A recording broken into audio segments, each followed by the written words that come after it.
But I was just very concerned about the progress of and the very strange things that were being promoted in the name of liberalism, feminism, progressivism. The good thing about YouTube is that it provides a space in which dissidents to any prevailing hegemonic narrative can explain their position. YouTube has been going on for 20 years now. It was its 20th anniversary recently. I want to start the discussion by asking, what has YouTube's impact been on our culture and our politics? I think that initially people didn't think it would have any impact on cultural politics because it was, in its early years, quite niche and something that only young people did and something that itself didn't actually pay. It was only later on when being able to make money by doing YouTube made it a viable career option for many people. And it was in around 2016, 2017 that I think they realized just how much reach YouTube had, which is why the Wall Street Journal began what became known as the adpocalypse on YouTube, because the biggest YouTuber at the time was a Swedish chap called PewDiePie, Felix Schellberg, who was just a comedian and he made funny videos. And he had made videos that were slightly un-PC, very, very mildly. But it was clear that there was a kind of cultural vanguard that was making its bones on YouTube. And so the Wall Street Journal began essentially a quote-unquote investigation into these public videos that have been viewed millions of times. And that began causing advertisers to get a bit spooked. And so YouTube cracked down quite severely on certain kinds of content about and put in a system that allowed advertisers and required content creators to be a lot more specific about the kind of content they were putting up. And I think this would only have been necessary if there wasn't such a cultural impact that YouTube itself was having. If YouTube was just a small frivolous thing that nobody was really listening to, this wouldn't have come about. And since then, you'll notice that basically every major the cultural side of YouTube is of course the overwhelming majority of it. It's going to be something like 90% of all the content is just fairly irreverent cultural critiques and things like this, and just people having fun. But the political side of YouTube, which is I think the part of YouTube that they are the powers that be are most interested in, is really, really big. I think people don't really understand just how big the political side of YouTube is.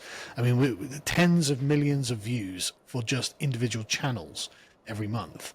And that's not including channels like Joe Rogan, where it's tens of millions of views on individual videos talking about political endeavors. And so I think people generally don't understand the scope of it, but I think the establishment is starting to realize, oh wait, actually, this is genuinely something of a free market as a kind of an equal playing field. If you have the talent for YouTube, then there's no real limit to the number of people that you can reach. And of course, if you're talking to people and presenting them with information and opinions that are unfavorable, certain narratives, that can definitely cause someone to sit up and take notice. Okay, so let's reverse a few years and go to the start of your own YouTube channel. Can you tell us why you became a YouTuber, when that was? Give us the story. So I originally created my channel in 2010, but I didn't start making videos for it until 2013. I just created it so I could subscribe to other channels and watch things I was interested in. And I didn't really... there wasn't really a kind of political career possible on YouTube when I started my channel, and if there was, I wasn't really very aware of it, and it would have been much smaller than it is now.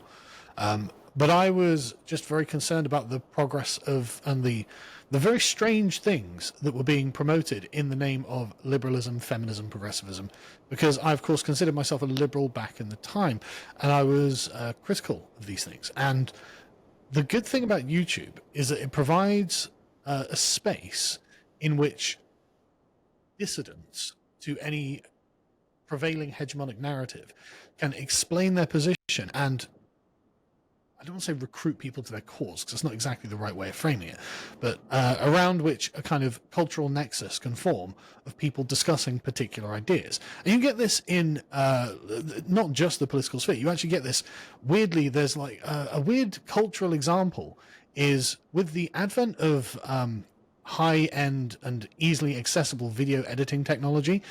There's a kind of, there are lots of niche formats. Like there's a sort of Jurassic Park fandom of people making found footage videos of people getting eaten by dinosaurs.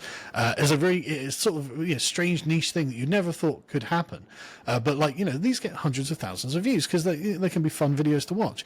And so you get strange little things like that. And what happened with me is essentially that sort of process, where at the time in sort of 2012, 2013, criticizing feminism was essentially verboten.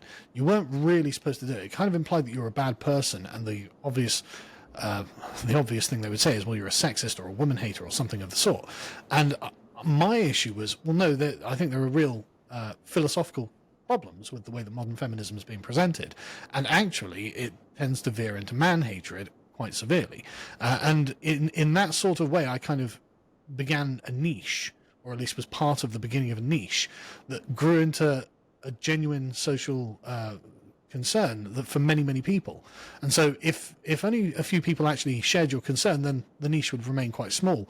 But if lots of people agree with you that this is a serious problem that the mainstream doesn't want to talk about, well, then it can balloon to something quite significant. And of course, if you end up realizing that all of these things are political and connected in other ways, you can end up with your own studio. Your name, or not your real name, but your YouTube channel's name, Sargon of Akkad, among a particular young generation, is just incredibly well known. Even among, friends of mine who aren't necessarily political, they know what Sargon of Akkad is. Why did you choose that name? And when you first started the channel, you were a very different Carl Benjamin to the one you are today. You didn't opine, well, maybe you did, but I don't remember you opining on sort of mainstream politics, Conservative Party, Labour Party, whatever. You were more interested in the cultural, what was then the cultural wars of 2013, and feminism and gaming and things like that. Yeah, that's totally true. I chose the name many, many, many years before I signed up to YouTube, because I'm quite old, and back you won't remember. You're going to be too young to know this, but back in the early days of the internet was considered a Wild West space, and it was a very unknown property. I mean, and I'm talking back in the sort of late 90s, early 2000s of dial-up modems, before the advent of social media. So you had to go and find websites, and you had search engines like AOL to help you find those websites. The point being, you didn't know what was happening with the information. There was no corporate security on the internet. It hadn't been domesticated as it is now. And so it was just common practice not to use your real name on the internet, because of course you just didn't want people having access to that information. So you would choose a pseudonym that you would essentially use to log in and sign up to any different website that you were going to use. And I just happened to be a fan of history, and Sargon of Akkad is probably the first emperor in history, the Mesopotamian emperor who we don't know all that much about, but had a very exciting career, it seems, about 4,500 years ago. And I just like this. I like the time period. I like the name. And so for when I was logging into these sites or like playing video games online or something like that, I'd use this as my handle. And so when I signed up to YouTube, again, at the time, it wasn't clear to me that there was any kind of career that could come out of this, or that I would ever make a video. I had no designs or intentions of making videos. And so I just used that because it's the login that I remember on every other website. And if I had known that I could have a career doing this, I just would have used my real name. But yeah, I didn't intend to become political. I wasn't really interested. I've never been interested in politics at any point in my life. And then in about my mid-30s, when I was working on a video game, incidentally, politics intruded onto my life. And it really is Pericles' dictum. You might not be interested in politics, but it is interested in you and will eventually find you. And really, if you're a citizen of a democracy, you should understand yourself as a political person. You are politicized if you have the right to vote. So really, we should understand ourselves in this way. And it's only because of the increasing politicization of society that I have been forced to learn about politics and actually research all of this, read into this, get educated in this, and be able to form what I think is a reasonable opinion. So what were you doing in 2013 that enabled you to be able to make videos? I assume that you didn't immediately give up your career to become a YouTuber. And how quickly did you become successful on YouTube? So I've had lots and lots of jobs in my time, and in 2013 I'd been made redundant from a particular job, just doing web administration. It really wasn't anything important, and I was unemployed at the time, and I just was trying to make a video game because I thought, oh, this would be a good time for me to actually practice my programming, actually create a product, and hopefully be able to sell it. And in the process of doing that, the cultural imposition of feminism into the video game industry became something I thought, well, I don't really agree with this. I might say something about it. And I made just some very poor quality videos using just a headset microphone that I had and the basic Microsoft Windows video editing software that comes pre-installed on your computer to just speak my mind. And before I knew it, like within a week or two, I had like 1,000 subscribers, which seemed mad because, you know, numbers on the internet have got a strange proportionality. 10,000 people are very low numbers. Whereas in the real world, if you had 10,000 people in front of you, you'd wonder what they all wanted with you. And so before I knew it, I had about 20,000 subscribers, and I was like, my God, this is getting a bit weird. And then within a year or two, I think I had 100,000, and then I had 200,000, then 500,000, and now I've got like 930,000, and I've got, you know, multiple channels with 500,000, and you get you get newspaper articles writing hit pieces against you and things like this, and you don't realize, and you got people recognize you in the street, and you don't really realize how this is all going, because at the time you're just doing what you've always done in your living room, and suddenly 200,000 people are watching something I was making when I was on my sofa, you know, and it was just, it's quite mad, to be honest. Okay, so let's get to Gamergate. Now, for those who don't know, again, because a lot of people who might subscribe to you today, so this is your YouTube channel, the Lotus Eaters, I know you still have the Sargon of Akkad channel that you're starting to upload to more recently. But for those, more recent subscribers or just other people watching this, they may not know, what Sargon of Akkad was doing in 2013, 2014, 2015, what this whole Gamergate situation was. Can you explain, just give people a bit of context as to how video games were being, encroached by these feminist writers and feminist influencers, and how you responded? So I think one thing to preface this with is the importance of culture, because I think a lot of people think that culture itself is something that happens in a vacuum and is not very influential, not very important. And so why would you want to talk about the video game industry? How is that important to you? But the thing is, the left have been well aware that culture is incredibly important, which is why they spend so much time and effort crafting Hollywood movies with left-wing messages. Because in fact, if you control a narrative in, say, a video game or a movie or whatever, a book, you can make the characters say and do anything you want. And so you can make it look like what your political opinion is the logical conclusion of a set of events without being challenged in that realm. And so I think this was an important thing to do, and especially given the size of the video game industry, which is now bigger than the movie industry or any other music. It's the biggest entertainment industry in the world. And so when I saw an active radical left-wing movement take over the sort of intermediary functions of the video game industry, so it's a hierarchical industry. So you've got the sort of top suite of developers, you've got a sort of nativist video game media, and then you have a sort of much bigger suite of independent publishers, independent game developers, and then you have the vast mass of consumers. And these all interact in various ways. And in the media environment, you've got essentially people who weren't good enough to join like the New York Times or the Wall Street Journal and be progressive influences in that regard. They would instead join the video game media and start producing articles saying, well, why do we have straight white male protagonists in video games? Why do we have, like anything that's nativist or patriotic or in any way concerned about things that aren't minority concerns? And for most consumers, this isn't something they want, and this wasn't something I was interested in either. But I thought that really the fundamental argument was incredibly wrong-headed, as if a minority group has a moral superiority over a majority group by virtue of them being a minority group, which is the fundamental philosophical point being made with all leftist activism. And so I started responding to this. And the response to, when I say I mean like we, really. There were lots of people who were like, look, we don't agree with this way of looking at the world, actually. We don't think we're invalid just because we have a certain set of physical properties.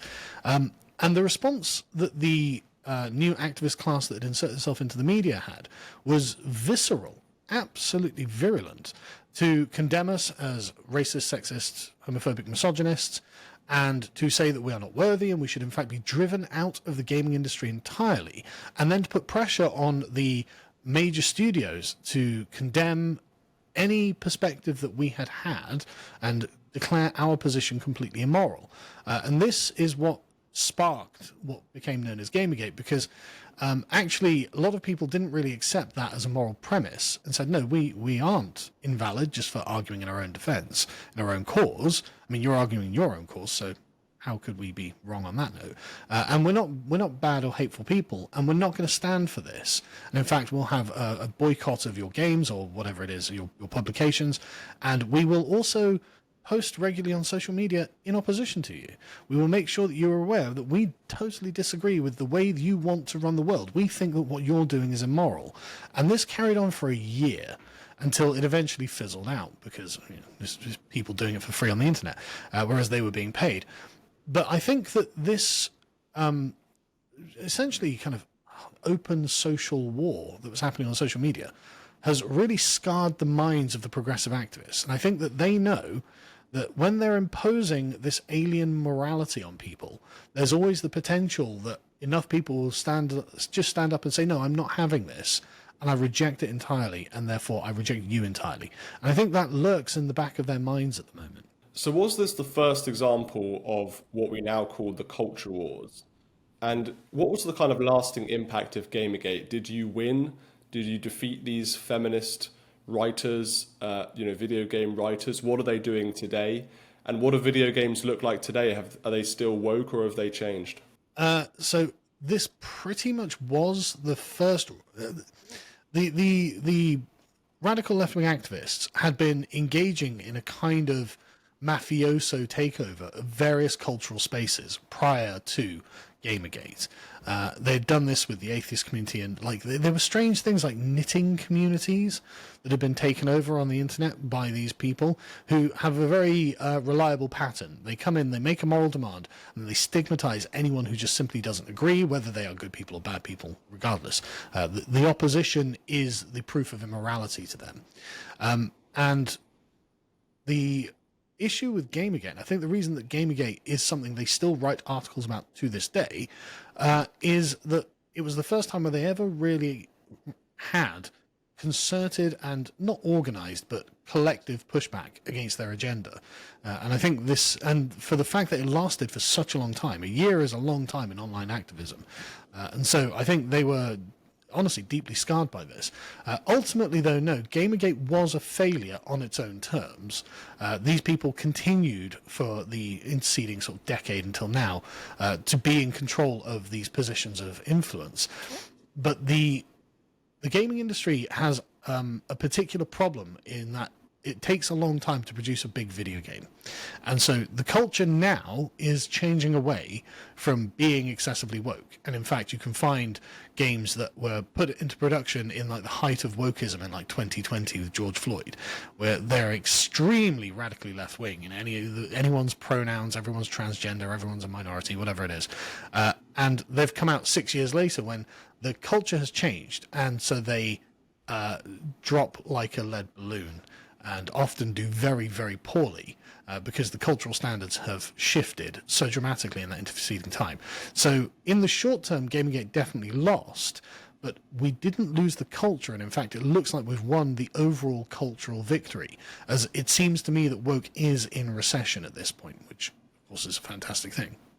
Can you talk a bit about your audience on YouTube? And I know that looking at the stats on YouTube, I've been making YouTube videos for, I don't know, more than 6 or 7 years now as well. And all the time, if I'm looking at the analytics, it's mostly young men who are watching the videos that I produce, at least. So can you tell us about the audience, who's watching your videos and why you think they're watching? So YouTube gives extremely detailed analytics breakdowns of the kind of person, the location they're watching, and the time of day they watch, the other things that they watch in regards to you. So you can find yourself building up what you think is a really good profile. But the thing is, it never actually tells you why an individual person is watching you. And so you often don't know. And one of the best ways to do this is just simply read through your own comment section, because people will then volunteer. And a particularly well-liked comment that's put up to the top of the ranking, I think can be used as representative of what people are concerned about and what resonated with people to be a representative opinion. So YouTube overall is mostly used by men. Other social media platforms skew in the other way. So, for example, Instagram is mostly used by women. And then you have things like Facebook, which is mostly used by older generations. And then you have TikTok, which is mostly used by younger generations. But YouTube has quite a good generational cut through because it's kind of replaced television, frankly, as like on-demand streaming. But it is weighted towards men. Our audience is about 85% male and 15% female, which for a political show that is that's at Load Seaters. My Sargon channel is a lot more male, but at Load Seaters, for a political show that is mostly run by men, to have a 15% audience share that's female is actually really high, which is really, I'm quite pleased to see it, because we're trying to talk to people in a broad sense. But the answer as to why they're watching, well, I can't really give an accurate answer, but I think I can give some general answers. I think that people are well aware that they're not being told the entire truth of things, and it's difficult. I mean, I just can't see represented anywhere on mainstream television, especially in Britain, even on GB News, many of the opinions that are daily represented on our podcast. And we often talk about subjects quite in advance of when they actually reach the television audience as well. So, for example, the question of mass deportations of illegal aliens is suddenly something that the mainstream is talking about now, but we've been talking about this for many years, and I mean, lots of people have, but I think it's a part of a sort of system that we are upstream of what is coming down to the sort of mainstream discussion and talking points. And so I think that's why people end up watching us, really, is because these issues, I think we're the kind of tip of the spear on them. And people who are being most affected by those issues, if you're watching television, everyone's saying, no, diversity is our strength. And actually, diversity has just stolen your car or something. You might actually have an opinion that you want to see explored somewhere else. To what extent has YouTube censored you in your career, and how have you responded to that censorship? I know that you've had issues with demonetization, for example. So I hate to give YouTube credit because they are generally quite a left-wing platform and have a bias in that direction. But YouTube are actually not that bad. Mostly, YouTube censors on policy, on certain issues. So, for example, when it came to criticizing the legitimacy of the 2020 election in the United States, YouTube would bring in a hard policy and say, this is off limits. When it came to questioning the COVID pandemic and any of the responses around that, YouTube would come in with a hard rule on that. And in fact, they still have a hard rule on climate change. You aren't allowed to deny climate change on YouTube. There probably are channels that do it, but YouTube are not necessarily consistent with enforcing their own rules either. It could be that for some reason they just have ignored that one and then come down on another one, and you will not get a good explanation. But generally, they're not too bad. Although back in, I think it was 2018, when you had the phenomenon of the alt-right, which is a sort of hardline white nationalist movement, they did just start deleting entire channels ex nihilo, and nobody really knew what was happening. And obviously that put the rest of us in a bit of a state of panic, because usually you'd think that if you're allowing people to monetize and make a career on your platform, then you kind of have an obligation to them to not simply delete them because of a political fad. And that's what happened, whether you like their opinions or not. And I'm not saying that I agree with those opinions. The nervousness that this creates to other political content creators, and this is all across the spectrum. It's not just right wing; it's also left wing. The same thing happened with the adpocalypse. My demonetization was actually not to do with my content; it was to do with me making inappropriate jokes, which I have with you, in fact, since apologized for. Actually, things are not too bad for me at the moment, because I think YouTube seems to have accepted the apology, which is nice, and I haven't personally been particularly censored by them. But I do know lots of other people who have been, and I think unjustly. The example I always give is Stefan Molyneux, who had a channel of the same sort of size as my own, my main one, sort of 900,000 subscribers, and he was falsely accused of being a white nationalist. He wasn't a white nationalist. He was a very extreme libertarian, in fact. And YouTube took down his channel and haven't restored it to this day, which I just see as a perennial injustice. There's just no reason for it. Are you surprised at how much content YouTube allowed on its platform? So you talk about, for example, Joe Rogan. I mean, he's obviously the most popular podcaster in the world. YouTube, I think, has had a huge impact on a younger male generation, radicalizing them towards the right. And it does seem rather strange from one perspective that a Silicon Valley company, which is most likely staffed by, very liberal people in California, enabled vast amounts of right-wing content on its platform watched by hundreds of millions of people. I think for YouTube, it's about market share. So I think they think that if YouTube becomes just, again, it's like the replacement for television. If you want to watch a video on something, you go to YouTube. But the only way that they can actually maintain that kind of market share, that kind of dominance, is if you genuinely can find what you're looking for on that platform. If essentially all right-wing content had to go to somewhere like Rumble, and a large amount of it is going to somewhere like Rumble because of the COVID rules, because of the election rules, and because of climate change rules, then what you're doing is essentially seeding the roots of your own destruction. Because if this platform becomes popular and becomes a place where actually the sort of cutting edge of discourse can be found, well, why would I need YouTube anymore? Especially if that platform, as Rumble does, monetizes, which was the main incentive to use YouTube for content creators. Well, if they have a monetization program that's somewhat equivalent to yours, and they publicly state that they don't demonetize or deplatform, well, yeah, as a content creator, that's a lot more appealing to me than using YouTube.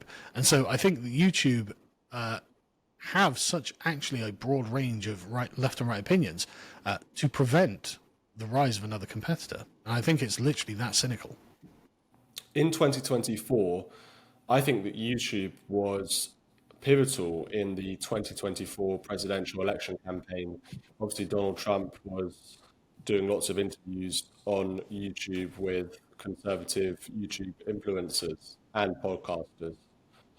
Do you think that YouTube made an impact on that election? And why do you think that the left struggles so much with YouTube? not just in 2024, but also in 2016. I think that Donald Trump's win in 2016 was doubtless because of the viral potential of the statements that he was making. So if it wasn't for the YouTube is great for populism. YouTube is superb for popular movements because there is no barrier to entry. The barrier to entry is literally, do you have a mobile phone and can you record yourself speaking about a particular subject? Then you can upload that to YouTube. TikTok's very similar in this regard. And what this meant is that Donald Trump could, well, he didn't have to do it himself, but an army of supporters of his who had low quality equipment but were very sincere about their positions were able to come out and publicly support him. Now, quality is important, but actually sincerity is way more important. People would rather listen and watch people who they felt they would like and they would like to spend time with, they'd like to hang out with. And so actually it makes opinion content and news content like the sort of thing that we do way more appealing than just the very dry and stuffy old style of journalism. No offense meant or anything like that, of course. But you can see why a large cohort of people would be very interested in that and want to watch it rather than just watching a newsreader who will frame things in a way that you know is fundamentally wrong, who will omit information that you personally know is incorrect, and who has a generally quite sneering and contemptuous attitude. You can see why this would be something that tens and hundreds of millions of people would end up watching and gain an opinion and help form a perspective that isn't shaped by the mainstream narrative. So I think that YouTube in particular probably was critical for Donald Trump's victory. Well, every once in a while, you'll get an article in the New York Times or some other liberal newspaper, and they'll try and big up this kind of influencer who's more liberal and say, this is our answer to Joe Rogan. This is, the left's new Joe Rogan. We're going to succeed by persuading young men with, whoever it is. And generally, it's a pretty kind of weak version of like a young man. Why do you think that those kind of influencers have failed on YouTube? Particularly, I'm talking relatively failed. I'm sure they've got some kind of an audience, but the right is so successful on YouTube with people like yourself, with people like Rogan, with loads of other YouTubers. And yet the left seems to have, who does the left even have? The Young Turks, I guess, Novara Media. There's a few examples, but why do you think they struggle so much there? Well, it's a few things. The first is the left-wing influencers are playing to a crowded field. So like you say, most journalists, most media institutions that are themselves massively financed by and owned by international corporations skew left by default, and the people who populate them are all left-wing personalities. And so if you are looking for news from a left-wing perspective, even if it's centre-left, you can turn on the BBC, you can turn on ITV, you can turn on Sky News, you can turn on MSNBC, you can turn on CNN, you can turn on any number of different news channels.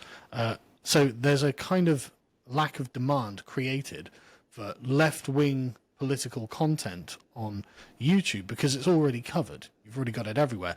And these institutions have an institutional advantage with YouTube themselves, especially during the COVID pandemic when Susan Wojcicki decided to artificially boost their priority in the algorithm to make sure that quote-unquote authoritative news sources were presented to people rather than first and then non-authoritatively ones second, third, and fourth. And so in being a left-wing influencer on YouTube, you've been kind of crowded out in that regard anyway. And secondly, the left-wing narrative just isn't really very popular, and it's not very populist. We actually have survey numbers for this, and in the United States and in Britain, it turns out that only about 8% of the population are actually extremely left-wing. Now you have about another 20 to 25% who are vaguely left-wing, so they accept the general premises of what's being said from a left-wing position. And so if that is not a terribly large cohort, actually, of the population, and if they're all captured with the institutional news networks, then well, where are you going to go as a left-wing influencer? You've got a message that isn't actually massively popular. So you've basically got to lean into, and I mean in quite a hard way, into that 8% and try and capture as many of them as you can. And that's why someone like Hassan Piker is the left's leading light influencer at this point.